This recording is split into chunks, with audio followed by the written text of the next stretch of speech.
छोड़ दी।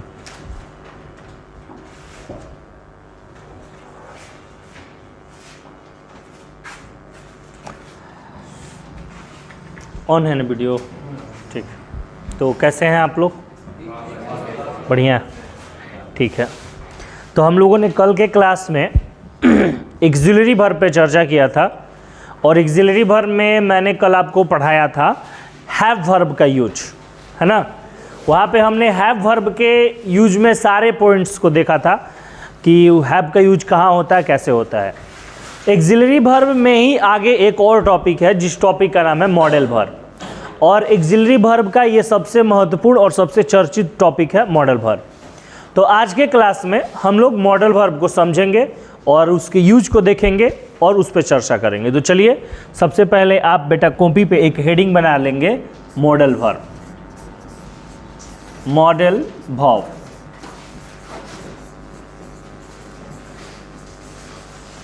Modal verb.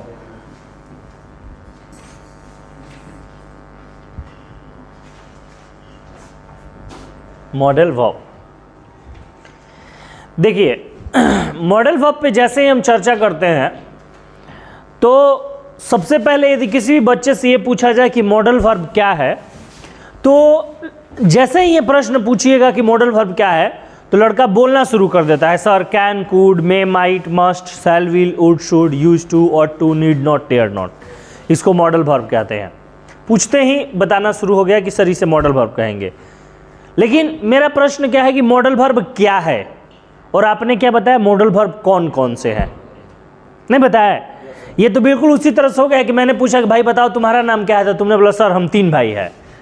हाँ, तो हमको तो सबसे पहले ये समझना है बेटा कि मॉडल वर्ब होता क्या है। ठीक है, क्लियर है सबको? तो पहला यही क्वेश्चन है कि मॉडल वर्ब होता क्या है। जब इस बात को हम समझ जाएंगे तब हमें ये समझना है कि आखिर can, could, may, might, must, shall, will, would, should, use to, ought to, need not, dare not को ही मॉडल वर्ब क्यों कहा जाता है। क्योंकि is, am, are, was, were, have, has, had, do, does, did, ये सारी क्रियाएं भी तो जो है वो एक्सिलरी वर्ब में ही है। आ रहा है समझ में ना? और can, could, may, might, must, shall, will, would, should, use to, ought to, need not, dare not, ये सारी क्रियाएं भी क्या है, एक्सिलरी वर्ब भी है। तो क्यों कुछ एक्सिलरी वर्ब को नाम दे दिया गया मॉडल वर्ब और क्यों कुछ एक्सिलरी वर्ब को मॉडल वर्ब नहीं कहा जाता है, तो इन दो प्रश्नों पे हम लोग अपनी चर्चा शुरू करते हैं। तो पहला प्रश्न यही है कि मॉडल वर्ब क्या होता है। आप जान लीजिए कि जो मॉडल वर्ब है बेटा वो एक प्रकार का कौन सा वर्ब है बताइए जरा। सर ये एक प्रकार का एक्सिलरी वर्ब है। अब एक्सिलरी वर्ब में थोड़ा सा मैं डिटेल में जाऊं, क्योंकि कितने दिनों से मैं एक्सिलरी वर्ब में ही पढ़ा रहा हूं, कंटिन्यू जो क्लास किया है, वीडियो देखा उसको तुरंत समझ में आ रहा है। एक्सिलरी वर्ब के डिटेल में जाऊं तो एक्सिलरी वर्ब की जो संख्या होती है कितनी होती है, 24 होती है। और इन 24 एक्सिलरी वर्ब में यदि मैं मॉडल वर्ब्स की बात करूं तो मॉडल वर्ब्स कितने होते हैं, 13 होते हैं। तो सबसे पहले तो ये कि इन एक्सिलरी वर्ब्स को मॉडल वर्ब क्यों कहा जाता है, बात समझ में आ रहा है कि एक्सिलरी वर्ब को मॉडल वर्ब क्यों कहा जाता है। अच्छा चलिए थोड़ा सा मैं आपको समझाने की कोशिश करता हूं। देखिए मैंने यहां पर आई लिखा और आई के साथ मैंने क्या यूज किया, एम। अब आप समझ रहे होंगे कि सर आई यहां पर क्या है और एम जो है यहां पर क्या है, एक्सिलरी वर्ब। आ रहा समझ में? उसी तरह यदि मैं मान लो कि प्रेजेंट टाइम में ही लिखूं तो उसके साथ क्या आएगा, और यही यदि ही को मैं पास्ट टाइम में लिखूं तो इसके साथ क्या आएगा, वॉच। आ रहा समझ में? यदि मान लो कि मैं यू लिखूंगा तो क्या आएगा, आर प्रेजेंट टाइम में, और यदि बेटा इसी यू को मैं लिखूं तो पास्ट टाइम में क्या आएगा, सर वेयर आएगा। तो आप यहाँ पर यदि जरा ध्यान से देखेंगे तो आप क्या समझ रहे हैं कि सर यहाँ पर जैसे जैसे आप सब्जेक्ट बदल रहे हैं, क्या बदल रहा है, एक्सिलरी वर्ब बदल रहा है। बोलो, आ रहा समझ में? तो ये is, am, are, was, were, have, has, had, do, does, did, ये सारे ऐसे एक्सिलरी वर्ब है जो सब्जेक्ट के बदलने के साथ क्या हो जाते हैं, बदल जाते हैं। नहीं आ रहा समझ में? Is, am, are, was, were, have, has, had, do, does, did, ये सारे ऐसे एक्सिलरी वर्ब है जो सब्जेक्ट के बदलने के साथ क्या हो जाते हैं, बदल जाते हैं। लेकिन मैं चलो एक आपको दूसरा कंपैरिजन दिखाता हूं। मान लो मैंने फिर से एक बार इधर लिखा सब्जेक्ट और फिर से इधर लिखा एक्सिलरी वर्ब। और इस बार मैंने ठीक जितने भी सब्जेक्ट आपको पहले लिखे थे सारे सब्जेक्ट को मैंने यहाँ पर फिर से लिख दिया है, आई ही यू, ठीक है। और मैं अब इसके साथ एक्सिलरी वर्ब लगाऊंगा। मैंने आई लिखा तो कैन लिख दिया, ही के साथ भी कैन लगा दिया और यू के साथ भी क्या लगा दिया, कैन। अब बताओ कि इधर इस बार क्या हुआ, सब्जेक्ट तो बदला लेकिन क्या नहीं बदला, एक्सिलरी वर्ब नहीं बदला। कुछ समझ पा रहे हो? सर ये सारे ऐसे एक्सिलरी वर्ब हैं जो सब्जेक्ट के बदलने के साथ क्या हो जाते हैं, बदल जाते हैं। लेकिन यहां पर ये ऐसे एक्सिलरी वर्ब हैं जो सब्जेक्ट के बदलने के साथ, और वैसे सारे एक्सिलरी वर्ब जो सब्जेक्ट के बदलने के साथ नहीं बदलते हैं, उन्हीं एक्सिलरी वर्ब को कौन सा नाम दिया गया है, मॉडल वर्ब। बोलो बेटा, बात समझ में आया है? अब थोड़ा सा एक स्टेप और आगे लेके चलते हैं। अब प्रश्न ये है कि सर आखिर हम लोग मॉडल वर्ब कहते किसे हैं, आखिर मॉडल का सर अर्थ क्या होता है, इसको थोड़ा सा समझा जाए। ये तो सारे लोग समझ लिए कि मॉडल वर्ब जो है वो एक प्रकार का क्या है, मेरे साथ बोलना है बेटा, मॉडल वर्ब एक प्रकार का क्या है, और ये वैसे एक्सिलरी वर्ब है जो सब्जेक्ट के साथ नहीं बदलते। क्लियर है सबको? चलो अब थोड़ा सा आगे बढ़ेंगे बेटा, और अब हम लोग समझेंगे कि आखिर सर मॉडल का अर्थ क्या होता है, मॉडल का मतलब क्या होता है। देखो मॉडल का यदि बेटा हम अर्थ निकालेंगे तो मॉडल का शुद्ध हिंदी एक अर्थ होगा अनुकरणीय। क्या होगा बेटा? अनुकरणीय।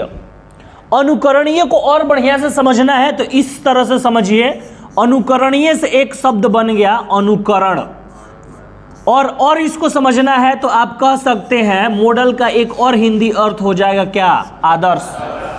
अरे समझ में? जो भी आपका आदर्श होता है आप उसका क्या करते हैं, अनुकरण। अच्छा, अनुकरण करने का मतलब आप लोग समझ रहे हैं? अनुकरण करने का मतलब हम इसको लिख दिए यहां पर, उसको क्या करना, फॉलो करना। अब समझ में आ रहा है अनुकरण का मतलब? अच्छा अभी भी नहीं समझ में आती तो देखा देखी करना, भोजपुरी में बोलेंगे,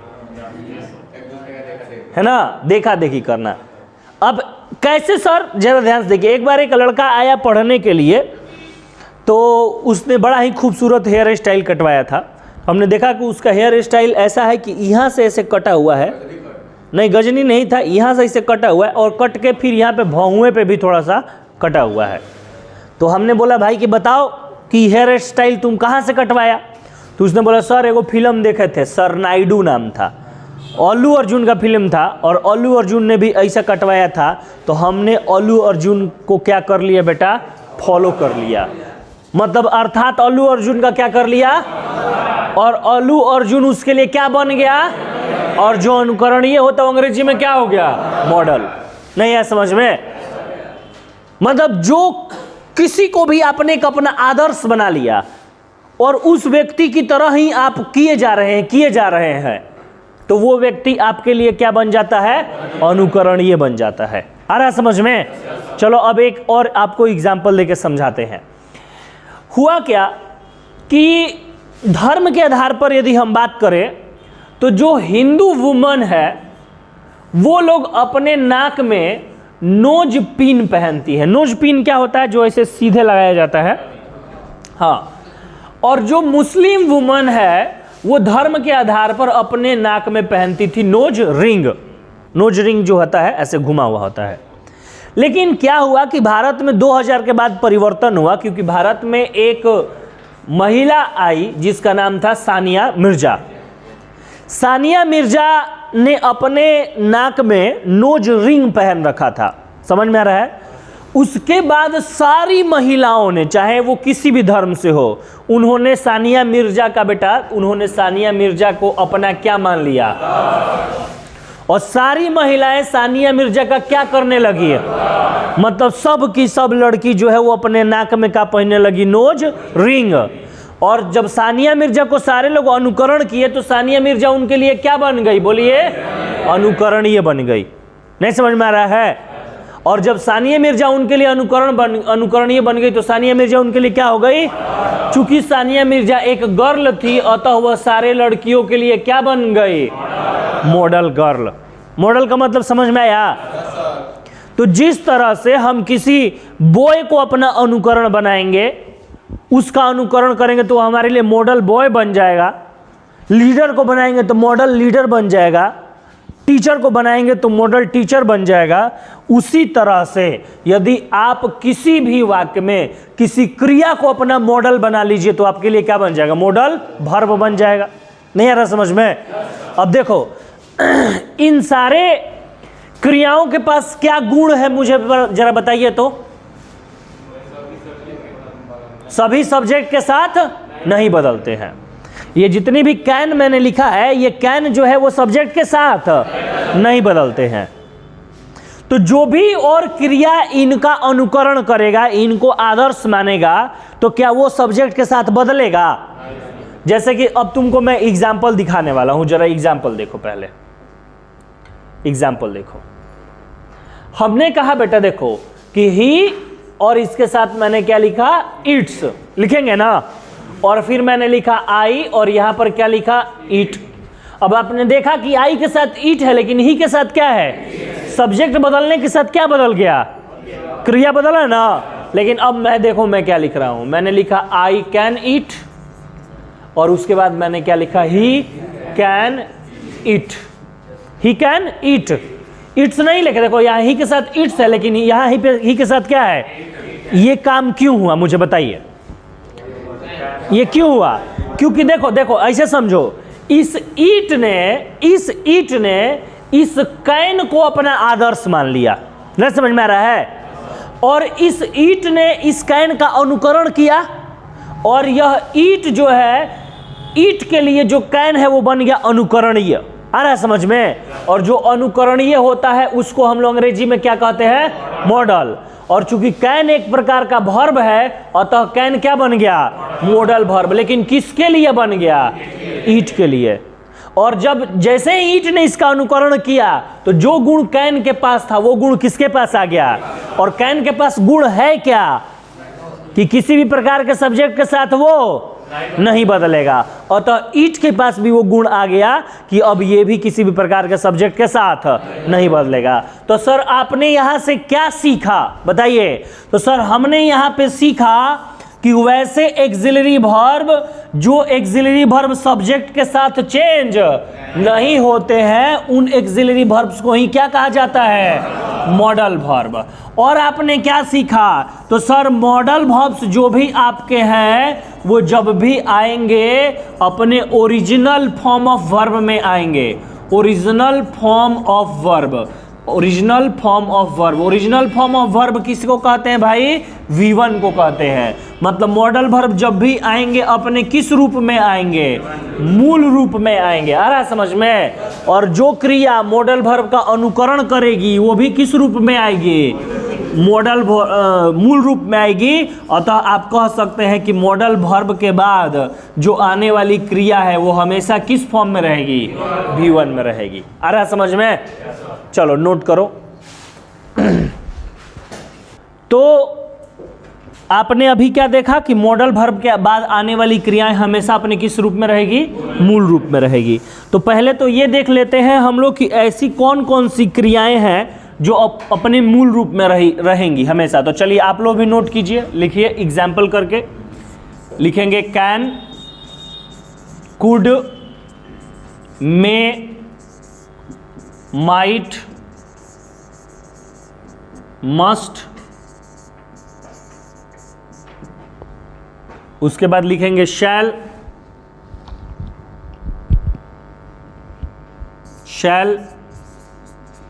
उसके बाद लिखेंगे विल, उसके बाद लिखेंगे वुड,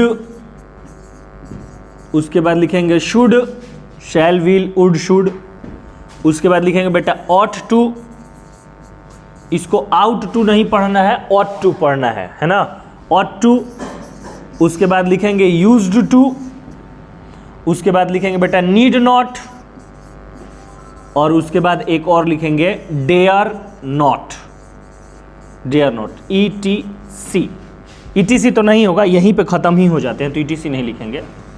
मतलब ये जो है ये कुल 13 ऐसी क्रियाएं हैं जो हमेशा अपने मूल रूप में रहेंगी और इनके बाद आने वाली क्रियाएं भी जो है वो हमेशा वर्ब 1 में रहेंगी। मतलब इन्हीं 13 क्रियाओं को हम लोगों ने नाम दिया है कौन सा वर्ब? Modal verb. कोई दिक्कत है? जल्दी कॉपी कीजिए। तो चलिए, मॉडल वर्ब के परिचय के बाद अब हम लोग पढ़ेंगे मॉडल वर्ब का प्रयोग, जो कि मॉडल वर्ब से रिलेटेड मेन टॉपिक है। जो 13 मॉडल वर्ब मैंने बताया, can, could, may, might, must, shall, will, would, should, use to, ought to, need not, dare not, उन 13 मॉडल वर्ब्स का एक एक करके हम लोग यूज पढ़ेंगे। तो चलिए, आप एक हेडिंग बनाएंगे, use of modal verb. Use of modal verb. Use of modal verb.